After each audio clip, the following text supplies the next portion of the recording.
After learning about plants, their parts and their uses, let's learn about types of plants.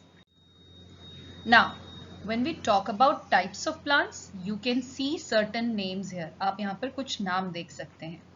Trees, आपके आसपास जो पेड़ बहुत बड़े बड़े से होते हैं, जिनका तना काफी मोटा होता है दूसरे झाड़ियों के हिसाब से, और उनकी हाइट जो होती है वो बहुत ज्यादा होती है, उन्हें हम ट्रीज कहते हैं. अब जो ट्रीज हैं उनके तने मजबूत भी हो सकते हैं और सॉफ्ट भी हो सकते हैं. हम ये आगे बात करेंगे. श्रब्स, ये श्रब्स जो हैं ये छोटी छोटी झाड़ियां होती हैं. ये ब्यूटिफिकेशन के काम आती हैं, सजावटी पौधों के रूप में यूज की जाती हैं.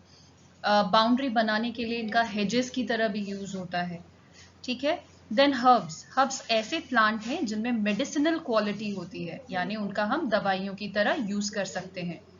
अब एक वर्ड आता है वाइन, VINE.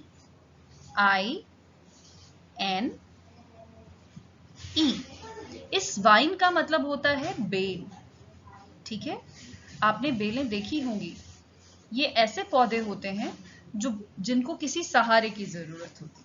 ठीक है. अब आपकी ये जो वाइन है ये दो तरह की होती है. एक तो क्लाइंबर कही जाती है, जो किसी भी चीज पे पकड़ के ऊपर चढ़ जाती हैं. एक होती है क्रीपर्स. ये जो क्रीपर्स होती हैं ये जमीन पर ही बढ़ती हैं. ऐसा क्यों है हम आगे देखेंगे. नाउ, जब हम ट्रीज की बात करते हैं तो ट्रीज में सबसे ज्यादा ध्यान देने वाली बात यह है कि ट्रीज बहुत ही उनकी हाइट ज्यादा होती है. ठीक है. इसके अलावा जो उनका तना होता है, यानी उनका ट्रंक होता है, स्टेम होता है, वो बाकी पौधों से मोटा होता है. अब ये जो ट्रीज होते हैं ये इनका ट्रंक दो तरीके का होता है. एक होता है सख्त, ठीक है, और दूसरा होता है सॉफ्ट. अगर आप आम का पेड़ देखिए तो उसका तना बहुत सख्त होता है. नीम के पेड़ का तना बहुत सख्त होता है. शीशम के पेड़ का तना बहुत सख्त होता है. पर वहीं आपके घर के पास अगर पपीते का पेड़ लगा है तो वो बड़ा सॉफ्ट होता है इनके कंपैरिजन में. आप इस चीज को मेजर करके देख सकते हैं. ठीक है ना. जब हम श्रब्स की बात करते हैं तो ये देखिए बोगनवेलिया, ये भी श्रब की कैटेगरी में आता है. आपका जो रोज प्लांट है वो भी श्रब की कैटेगरी में आता है. ये मेहंदी वाले जो चीजें होती है, मेहंदी की ग्रास, वो भी आपकी श्रब की कैटेगरी में आती है. इनका यूज बेसिकली अपने एरिया को ब्यूटिफाई करने के लिए या हेजेस बनाने के लिए किया जाता है. और इनकी हाइट जो होती है वो बहुत ज्यादा नहीं होती, बहुत कम हाइट होती है. एक और चीज, इनका जो स्टेम होता है वो बहुत पतला होता है. और पेड़ और इसका स्टेम कंपेयर करेंगे तो ये तो बहुत ही पतले होते हैं. नाउ, अब आती है वाइन्स की बारी. और वाइन्स में बात आती है क्लाइंबर्स की. मनी प्लांट आई थिंक आप सभी के घरों में होगा, नहीं होगा तो आपने देखा तो जरूर होगा. ये किसी भी चीज का सहारा लेके ऊपर चढ़ जाता है. आप इसको किसी भी जगह लगा करके आप उसकी सुंदर डिजाइन भी बना सकते हैं. तो ऐसी बेलें जो किसी चीज पे चढ़ जाती हैं उनको हम कहते हैं वाइन्स. और इनमें जो फ्रूट्स लगते हैं वो बेसिकली बहुत छोटे होते हैं और बहुत हल्के होते हैं. तो अगर ऊपर से गिरेंगे भी तो आपको चोट नहीं लगेगी.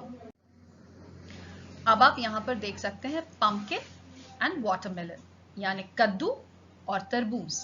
ये कितने बड़े फ्रूट होते हैं और कितने भारी होते हैं, और ये भी बेलों में लगते हैं. अब जरा सोचिए कि अगर ये बेल किसी पेड़ पे लगी हो और गलती से ये इनका फ्रूट आपके ऊपर गिर जाए तब क्या होगा. हमें बहुत चोट लग सकती है. इसलिए मदर नेचर जो है वो बहुत ही समझदार है, और उन्होंने जिनमें बड़े फ्रूट्स लगते हैं उनको वो जमीन पे ही ग्रो होने देती हैं. आप ऊपर चढ़ाएंगे भी तो फ्रूट के भार से वो नीचे गिर जाती हैं. नाउ हर्ब्स, यहाँ पर आप देख सकते हैं ये बेसिल ये है.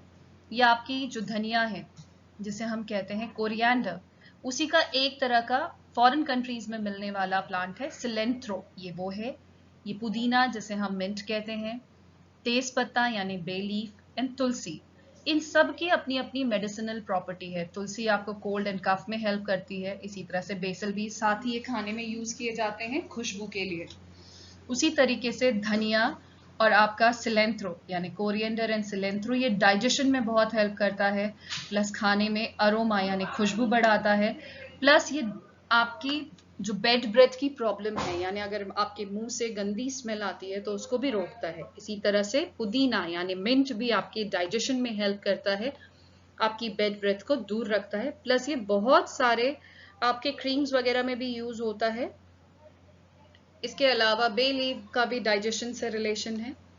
Okay, let's move further. Let's do some fun questions. हम ऑलरेडी क्लास में कर चुके हैं, पर so here the first picture is of basil, and basil we know has a medicinal property. So what is it?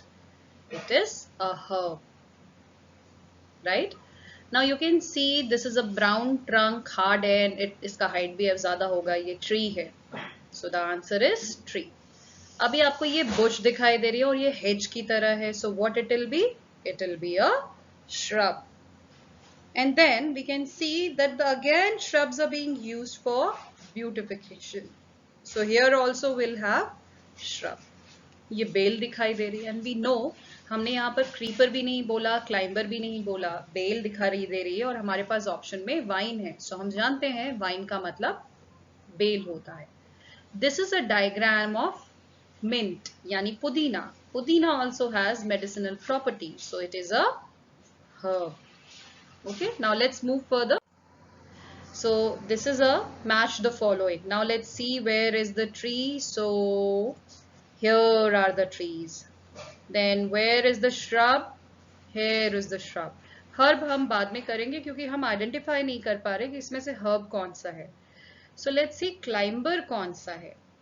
So this is the climber. जो आपके grapes होते हैं उनकी जो वाइन होती है यानी जो उनकी बेल होती है वो ऊपर चढ़ जाती है, और क्योंकि वो छोटे छोटे से फ्रूट्स होते हैं वो किसी पे गिरेंगे तो चोट नहीं लगेगी. So it falls under climber. Now we can see pumpkins. Now let's see pumpkins किसके अंडर फॉल करेंगे. So these are creepers. अब एक ही पिक्चर बची है, that means that is herb. So we'll draw a line towards the herb. Now let's move further. Okay, this last question ये मैं आपके लिए छोड़ती हूँ. आप वीडियो को पॉज कर लीजिएगा और इस क्वेश्चन को खुद सॉल्व कीजिएगा. Thank you.